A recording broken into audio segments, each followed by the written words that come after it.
welcome back. Congress recently voted to strip more than $1 billion in funding from the Corporation for Public Broadcasting, a move that could force local radio stations to consolidate, cut services, or shut down altogether.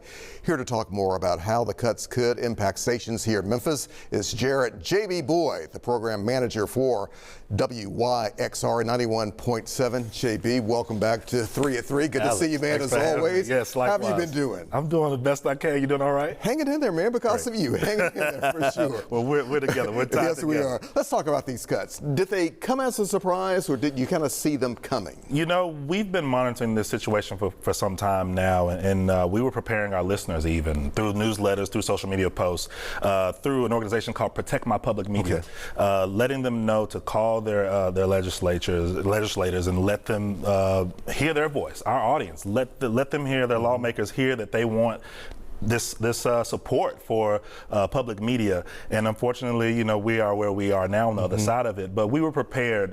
You know, we have fundraisers, pledge drives twice a year.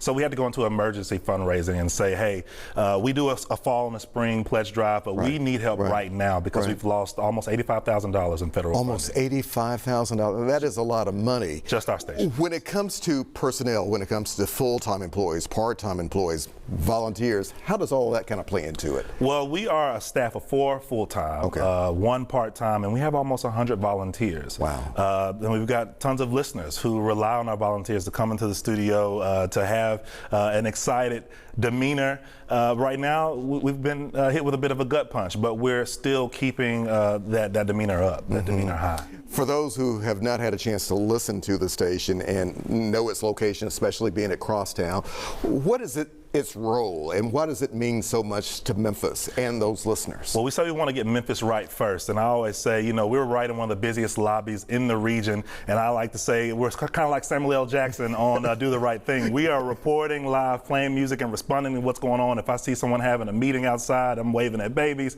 I'm hanging out, and people are coming by on lunch, and just really immersing our community. And people come bring music. Hey, can you play this right now? We may or may not, but it means a lot to not be a station that is tucked away in an office park. We are right in the middle of where a lot of things are happening in Midtown Memphis, in the Crosstown Concourse at 91.7 FM, but also on an app, also online at WYXR.org. And so, you know, we've got participation and volunteers that are here local. Most of our voices are, but we've got people like Steve Shelley from the band Sonic Youth, or Andrew Van Weingarten from MGMT. These people who love Memphis or are from Memphis, have a tie to Memphis, that want to help us out from elsewhere. So it's been amazing to have that level of support. You've been over there for, what, at least 5 years or so? Yes, I left the Daily Memphian in 2020 to start the radio station. Co-found the radio station with Robbie Grant, so October 5th will be 5 years on air. Congratulations, JB, for sure. Has the mission really changed, especially now in particular? No, the mission stays the same. We want to honor this heritage of Memphis, this legacy of Memphis, and to broadcast it across the world. We want to make it as accessible as possible for people to tap in with this creative dynasty that we have here, a hub, not just FedEx, not just AutoZone. We are a hub of music, of culture, and the world is recognizing. You know, we're proud of our Glorrillas. We're proud of all these people who take what we do here, that incredible gem that we are, and shine that light bright all over the world. And so we want to be a part of that legacy. What do you also, though, hear from those, as you said, some of those passionate people who either show up in person, they call in, they want to hear this music or talk about this or that? What do you hear? What does that feedback mean to you? Well, you know, we've had everything from a 19-year-old K-pop host to an 85-year-old gospel host, and everything in between. So you're saying there's room for me? There's room for you, Alex Coleman, right there with us. I'd be delighted to have you. But people are playing everything from hip-hop, funk, soul, rock and roll, as I've mentioned, gospel, K-pop, reggae, dancehall, house, all of those expressions that some people, when they think of Memphis, they only think blues, soul, rock and roll.